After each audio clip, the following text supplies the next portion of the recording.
Hello everyone, வணக்கம் and welcome back to my channel Long Haired Princess Ella. மெயினாக உங்களுக்கு hair கேரில் ஏதாவது doubt இருந்தது அப்படின்னா நீங்கள் எனக்கு கமெண்ட் பண்ணுங்கள், நான் கண்டிப்பாக உங்களுக்கு ரெஸ்பாண்ட் பண்ணுவேன். ஸோ அதுக்கு முன்னாடி நீங்கள் அதெல்லாம் பார்க்கணுன்னா நீங்கள் கண்டிப்பாக என்னோடய சேனலை சப்ஸ்கிரைப் பண்ணணும், மறக்காமல் லைக் பண்ணணும். ஸோ சரி வாங்க, இப்போ நம்ம டைம் டிலே பண்ணாமல் வீடியோக்குள்ளே போகலாம். ஸோ ஹாய் காய்ஸ், எஸ் நீங்கள் தம்ப்நெயிலில் ஆல்ரெடி பார்த்துருப்பீங்க என்ன வீடியோ பார்க்க போகிறோம் அப்படின்னு சொல்லிட்டு. ஸோ நான் பொங்கலுக்கு கிளம்புறதுக்காக நான் ஹேர் கேர் பண்ணியிருந்தேன், அதனோட ரிசல்ட் தான் இது. ஸோ ரொம்பவே பியூட்டிஃபுல்லாக இருக்கும், கண்டினியூவாக வீடியோ பாருங்கள். ஸோ நான் என்னெல்லாம் ஆட் பண்ணியிருக்கேன்னு சொல்கிறேன். ஃபஸ்ட்டு பார்த்திங்கன்னா மருதாணி ப்ளஸ் அவுரி இலைப்பொடி. அவுரி இலைப்பொடி இந்த க்ரீன் கலரில் இருக்குல்லையா, அதுதான். அண்ட் இது பார்த்திங்கன்னா மருதாணி. ஸோ இது ரெண்டையும் தான் நான் எடுத்திருக்கேன், எனக்கு எவ்வளோ தேவையோ அவ்வளோ எடுத்திருக்கேன். அதனால் க்ரீன் கலரில் இருக்கிற அவுரி இலைப்பொடி யூஸ் பண்ணிங்கன்னா தான் உங்களுக்கு பிளாக் கலரில் ஹேர் வரும். நீங்கள் ஒரு வேளை லைட் கலராக இருக்கிறது யூஸ் பண்ணிங்கன்னா உங்களுக்கு பிளாக் கலர் கொடுக்காது, ரெட்டிஷாக தான் இருக்கும். இது கூடவே vitamin E oil plus full egg நான் சேர்த்துக்கிறேன். ஃபுல் எக்கு இந்த மாதிரி பேக்கில் சேர்த்துக்கும் போது உங்களுக்கு எக்கு ஸ்மெல் இருக்காது. இல்லை உங்களுக்கு எப்படின்னாலும் அது யூஸ் பண்ண பிடிக்கல அப்படின்னா எக் ஒயிட் மட்டும் யூஸ் பண்ணிக்கலாம். ஸோ இது நல்லா மிக்ஸ் பண்ணிக்கோங்க. மிக்ஸ் பண்ணிவிட்டு நல்லா இன்னும் கன்சிஸ்டன்சி நல்லா வரதுக்காக ஹாட் வாட்டர் நான் எடுத்திருக்கேன். குடிக்கிற தண்ணி லைட்டாக வார்ம் வாட்டர் மாதிரி ஹீட் பண்ணியிருக்கிறேன். ஸோ அதை மிக்ஸ் பண்ணி நம்ம கொஞ்சம் கொஞ்சமாக கலந்து ஒரு பேஸ்ட் மாதிரி கொண்டு வந்துக்க போகிறோம். ஸோ இந்த மிக்சரை தான் நம்ம அப்ளை பண்ண போகிறோம். ஆல்ரெடி ஹேர் கலர் பண்ணுறத சிம்பிளாக எப்படி பண்ணுறதுங்கிற வீடியோ நம்ம சேனலில் போஸ்ட் பண்ணியிருக்கேன். ஸோ அதை மிஸ் பண்ணாமல் பாருங்கள், அப்போ தான் உங்களுக்கு ஒரு டீட்டெயிலான ஒரு ஐடியா கிடைக்கும். ஸோ இப்போ நான் காமிச்ச மாதிரி எல்லா மிக்சரையும் கரெக்டாக எடுத்து போட்டு இந்த மாதிரி மிக்ஸ் பண்ணிக்கோங்க. அந்த க்ரம்ஸ்லாம் இல்லாமல் நல்லா மிக்ஸ் பண்ணிக்கோங்க. இது ஒரு 5 மினிட்ஸ்லேருந்து 10 மினிட்ஸ் நம்ம அப்படியே விடணும். அப்படி விடும்போது அது நல்லா கலர் பில்ட் ஆகும், அதுக்காக தான். இப்போ நம்ம ராவாக மிக்ஸ் பண்ணியிருக்கிறனால அது லைட்டாக க்ரீம் ஆகிறதுக்கு கொஞ்சம் டைம் எடுக்கும். ஸோ அதை விட்டுட்டு இப்போ நான் நைட்டே ஆயில் அப்ளை பண்ணி இந்த மாதிரி மடித்து போட்டிருந்தேன், பின்னல் போட்டு. ஸோ இதை நான் இப்போ ரிமூவ் பண்ணிவிட்டு முடியை நல்லா உதறி விட்டுக்க போகிறேன். டீடாங்கிள் பண்ணிக்கலாம். டீடாங்கிள் பண்ணிக்கிட்டோன்னா தான் நம்ம ஹேர் பேக் போடும்போது ஈவனாக பண்ண முடியும். அண்டு ஹேர் வாஷ் பண்ணும்போது நம்மளுக்கு ஈஸியாக வாஷ் அவுட் பண்ணி எடுக்க முடியும். இல்லைனா அங்கங்கே திட்டாக இருக்கும், அங்கங்கே முடியிலே நின்றுடும். ஸோ அதனால தான் சொல்கிறேன். ரொம்ப ஹேர் பேக் போட்டு ரொம்ப காய வைக்கணும் அப்படின்னு அவசியம் இல்லை. ஜஸ்ட்டு இந்த லைட்டாக ஒரு கலர் சேஞ்சிங் வரும், அந்த டைம்லேயே நீங்கள் ஹேர் வாஷ் பண்ணிக்கலாம். மினிமம் பார்த்திங்கன்னா ஹென்னா அண்ட் இண்டிகோ பவுடர் போடும்போது ஒரு 1 hour அந்த மாதிரியாவது வச்சுருக்கணும். மேக்ஸிமம் 2 hours கூட வச்சுருக்கலாம். ஸோ நான் இப்போ ஆல்ரெடி சொன்ன மாதிரி அன்டை பண்ணி டீடாங்கிள் பண்ணிக்கிறேன். லைட்டாக ஒரு மசாஜும் நான் பண்ணிக்கிட்டேன். ஏன்னா நம்ம பின்னல் போட்டு வச்சுருக்கும்போது முடி அப்படியே செட் ஆகிருக்கும். லைட்டாக மசாஜ் பண்ணும்போது அது கொஞ்சம் ப்ளட் சர்க்குலேஷன் இம்ப்ரூவ் பண்ணும், அதுக்காக தான். நான் இதுக்கு முன்னாடி பேக்கில் நெல்லிக்காய் பவுடர் கூட யூஸ் பண்ணியிருக்கேன். அது எப்படி பண்ணணும்னு நான் சொல்கிறேன். இப்போ உங்களுக்கு தெரியும் ஒயிட் ஹேர் அந்தளவுக்கு எனக்கு ஸ்டார்டிங்கில் இருக்குது அப்படின்னு சொல்லிட்டு. நான் இப்போ கைக்கு ஒரு க்ளவுஸ் போட்டுட்டு நான் இப்போ இந்த மாதிரி ஒரு கோம்ப் வச்சுட்டு சீவி சீவி நீங்கள் அப்ளை பண்ணணும். அப்போ தான் ஈவனாக ஸ்ப்ரெட் ஆகும். நீங்கள் அப்படியே அப்ளை பண்ணிவிட்டு விட்டுட்டிங்கன்னா அது ஈவனாக உள்ள வரைக்கும் போகாது. ஸோ நீங்கள் இந்த மாதிரி அப்ளை பண்ணிவிட்டு அதுக்கப்புறமா ஒரு கோம்ப் எடுத்துக்கோங்க. அந்த கோம்பை வச்சு வாரிக்கோங்க, திருப்பியும் அப்ளை பண்ணுங்கள். அந்த மாதிரி பண்ணும்போது எல்லா பக்கமும் ஈவனாக அப்ளை ஆகும். எல்லா முடிக்கும் ஈவனாக கலர் பில்ட் ஆகும்.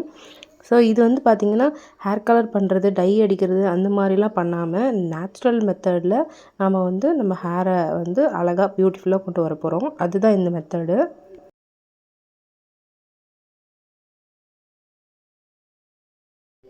ஸோ இப்போ நான் காமிக்கிற மாதிரி ஈவனாக எல்லா பக்கமும் அப்ளை பண்ணிக்கோங்க.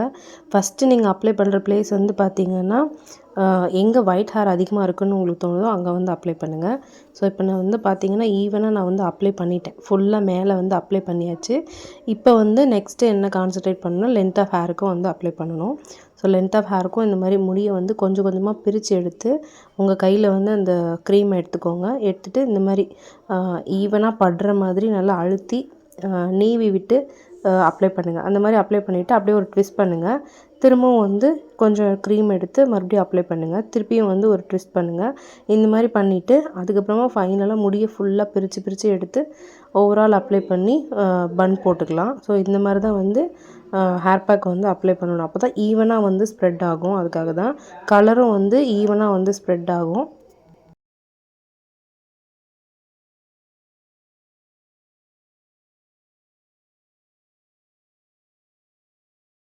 ஸோ ஆல்ரெடி நான் சொன்ன மாதிரி லென்த் ஆஃப் ஹேருக்கு கம்ப்ளீட்டாக வந்து அப்ளை பண்ணிக்கோங்க. அதுதான் வந்து பெஸ்ட்டு.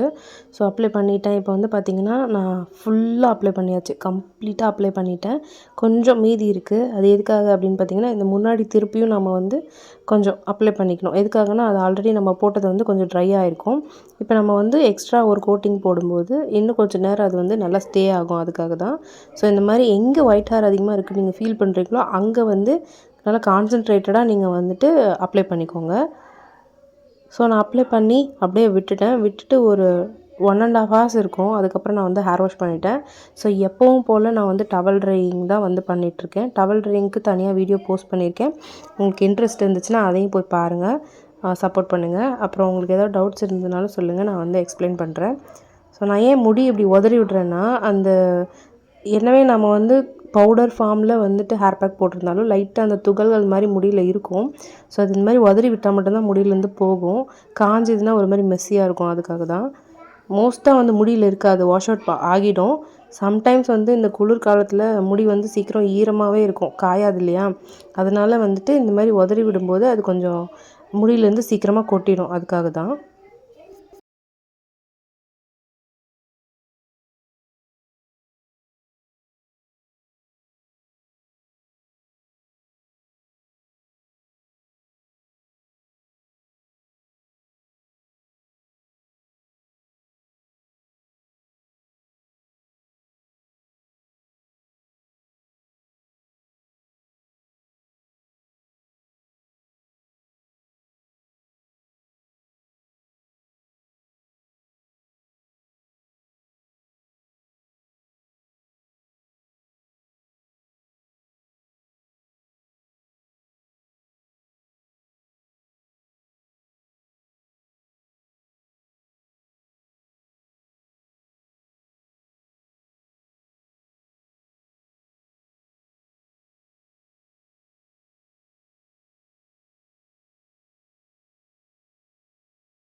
ஸோ இப்போ நான் வந்து ஃபுல்லாக முடியை வந்து உதறி விட்டுட்டு இப்போ வந்து அப்படியே வந்து ஃப்ரீயாக விட்டுட போகிறேன். முடி வந்து கம்ப்ளீட்டாக ட்ரை ஆனதுக்கப்புறம் எப்படி இருக்குங்கிற ரிசல்ட்டை வந்து நான் உங்களுக்கு ஷோ பண்ணுறேன், பாருங்கள். அதே மாதிரி முன்ன ஒயிட் ஹேரும் பார்த்துருப்பீங்க. பிஃபோர் நான் வீடியோவை காமிச்சிருக்கேன். ஆஃப்டர் எப்படி இருக்குங்கிறதும் கண்டிப்பாக பாருங்கள். ஸோ இதுதான் வந்து பிஃபோர் அண்ட் ஆஃப்டர் ரிசல்ட். முன்னாடி பார்த்துருப்பீங்க, நல்லா ஒயிட் ஹேர் இருந்தது. இப்போ பாருங்கள், அது கம்ப்ளீட்டாக போயிட்டு ஒரு பிளாக் லுக்கு வந்து கொடுத்துருக்கு. ரெட்டிஷாக கூட இல்லை பாருங்கள், பிளாக் கலரில் இருக்குது. பிளாக் கலரில் உங்களுக்கு வேணும் அப்படின்னா நீங்கள் அவுரி இலை பொடி வந்து கரெக்டாக சூஸ் பண்ணணும். நீலி அவுரி இலை பொடின்னு இருக்கும், அந்த பொடியை வந்து யூஸ் பண்ணுங்கள். அதை வந்து நல்லா டார்க் க்ரீன் கலரில் இருக்கிற மாதிரி வாங்குங்க. ஸோ இப்போ வந்து பார்த்திங்கன்னா முடி வந்து ஒரு 80% வந்து ட்ரை ஆகிடுச்சு. ஸோ இப்போ வந்துட்டு நான் கோம் பண்ணிக்கிறேன். முடி வந்து நல்லா சாஃப்டாக இருக்குது. எக்கோட அந்த ஸ்மெல்லே துளி கூட இல்லை. நான் ஆல்ரெடி சொன்ன மாதிரி எக்கு நீங்கள் தனியாக போட்டிங்கன்னா தான் அந்த ஸ்மெல் வந்து ஹெவியாக இருக்கும். அது வாஷ் பண்ணதுக்கப்புறம் அந்த ஸ்மெல் வந்து பேர் பண்ணவே முடியாது. அடுத்த 2-3 வாஷ் வரைக்கும் அந்த ஸ்மெல் இருந்துகிட்டே இருக்கும். பட் ஆனால் இந்த மாதிரி மிக்சராக நீங்கள், அதாவது கறி லீவ்ஸ் பேக் கூட போடலாம், கோகனட் மில்க் கூட போடலாம், இல்லைனா பாசிப்பயிரோட போடலாம், வெந்தயம் கூட போடலாம். இந்த மாதிரி மிக்சராக போடும்போது அதனோட ஸ்மெல் வந்து அந்தளவுக்கு இருக்கவே இருக்காது. உண்மை சொல்லணுன்னா எக்கு போட்ட அந்த ஒரு இந்த ஃபீலே இருக்காது. அந்தளவுக்கு வந்து ரொம்ப நார்மலாக இருக்கும். ஏன்னா மற்ற இன்க்ரீடியண்ட்டோட அரோமா வந்து அதில் வந்து மிக்ஸ் ஆகிருக்கும், அதனால தான். ஸோ நல்ல முடி வந்து பார்த்திங்கன்னா ஸ்மூத்தாக, சாஃப்டாக, சட்டிலாக இருந்தது. அண்ட் ரொம்பவே மேனேஜபிளாக இருந்தது. ஆல்ரெடி நம்ம வந்து டீடாங்கிள் பண்ணிட்டு தான் வந்து ஹேர் பேக்கே போட்டோம். அதனோட ரிசல்ட் வந்து நீங்களே பாருங்கள். எனக்கு பெருசாக சிக்கே எதுவும் எடுக்கலை. ஜஸ்ட்டு நான் ஒரு தடவை கோம் பண்ணியிருக்கேன். இப்போ நான் உங்களுக்கு ஷோ பண்ணியிருக்கேன் பாருங்கள். ஃபுல்லாக கம்ப்ளீட்டாக தனித்தனியாக பிரிஞ்சு தான் இருக்குது முடி. ஸோ இதுதான் வந்து ஃபைனல் அவுட்டு. எப்படி இருக்குதுன்னு வந்து பாருங்கள். ஸோ நல்ல ஷைனிங்காக இருக்கிறது உங்களுக்கு தெரியும்னு நினைக்கிறேன். நான் வந்து எந்த விதமான ரிங் லைட்டோ எதுவுமே யூஸ் பண்ணல. கம்ப்ளீட்டாக வந்து நேச்சுரல் லைட்டில் தான் வந்து எடுத்திருக்கேன். இப்போ நான் ஜன்னல் கிட்ட நின்று காமிக்கிறேன். ஸோ அவ்வளோதான். இது வந்து நெக்ஸ்ட் டே நான் வந்து ஊருக்கு கிளம்புறதுக்காக, பொங்கலுக்கு கிளம்புறதுக்காக ரெடி ஆகிட்டேன். நான் முன்னாடி நாள் வந்து ஹேர் பேக் போட்டிருந்தேன். இது வந்து டே 2, உங்களுக்கே தெரியும்னு நினைக்கிறேன். ஸோ இந்த பேண்டு வந்து புதுசாக வாங்கியிருந்தேன். சின்ன வயசில் இது வந்து அதிகமாக யூஸ் பண்ணியிருக்கேன். ஸோ அதுதான் நான் உங்களுக்கு ஷோ பண்ணியிருக்கேன். ஸோ பாருங்கள், இன்னுமே அந்த ஷைன் வந்து அப்படியே இருக்குது. நான் எந்த ஒரு சீரமோ எதுவுமே யூஸ் பண்ணல. சூப்பர் ரிசல்ட் கொடுத்துருக்கு. ஸோ முடிஞ்ச வரைக்கும் ஹேர் கலர் வந்து கெமிக்கலாக யூஸ் பண்ணாமல் நேச்சுரலாக யூஸ் பண்ணுங்கள். நீங்களும் யூஸ் பண்ணி பார்த்துட்டு எப்படி இருந்துச்சுன்னு ரிவ்யூ சொல்லுங்கள். வேறு ஏதாவது ஐடியா இருந்தாலும் சஜஸ்ட் பண்ணுங்கள். கண்டிப்பாக நான் ட்ரை பண்ணுறேன். தேங்க்ஸ் ஃபார் வாட்சிங் this video guys. So guys, இந்த வீடியோ உங்களுக்கு பிடிச்சிருந்ததுன்னா மறக்காமல் நம்ம சேனலுக்கு ஒரு லைக் பண்ணிவிடுங்க. அப்புறம் கண்டிப்பாக உங்கள் ஃபேமிலி அண்ட் ஃப்ரெண்ட்ஸ் கூட ஷேர் பண்ணுங்கள். உங்களோட தாட்ஸ் என்ன அப்படிங்கிறதையும் கமெண்ட் பாக்ஸில் வந்து சொல்லுங்கள். கண்டிப்பாக நான் வந்து உங்களுக்கு ரெஸ்பான்ஸ் பண்ணுவேன். Until then, this is Long Hair Princess Illa. See you on next video. Thank you. Bye-bye.